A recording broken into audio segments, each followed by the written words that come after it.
Hola, bon dia.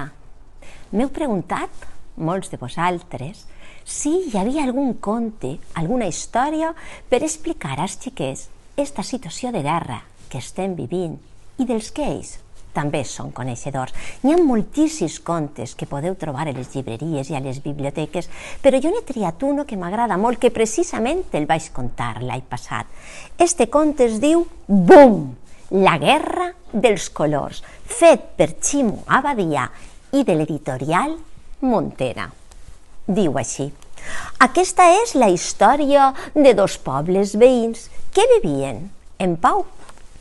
Una nit, en un dels pobles va nàixer un xiquet i justet en aquell precís moment en l'altre poble va nàixer un altre xiquet.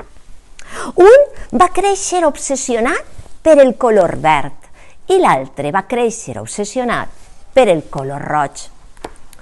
Tot havia de ser de color verd, tot havia de ser de color roig.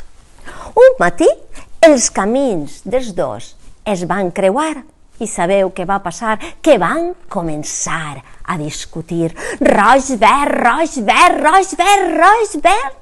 No es van poder entendre.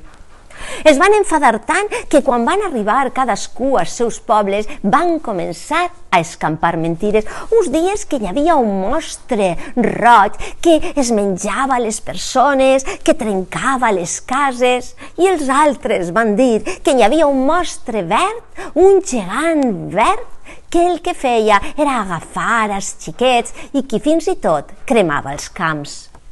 Però clar, quan més mentires repetien, més certes semblaven. La gent va començar a tindre por i van canviar la llibertat per la seguretat. A força de dir mentires, aquelles dos personetes es van fer molt poderoses.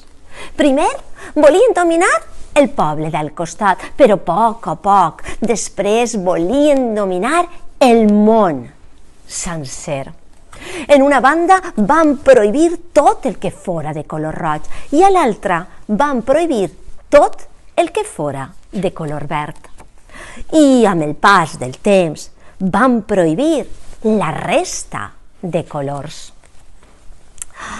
Van manar fer construir un gran mur. I així va ser com va començar la guerra. Va durar molts anys. Ja ningú sabia qui havia sigut el bo o el roí o per què havia començat aquella guerra. La gent esgotada va fugir del poble.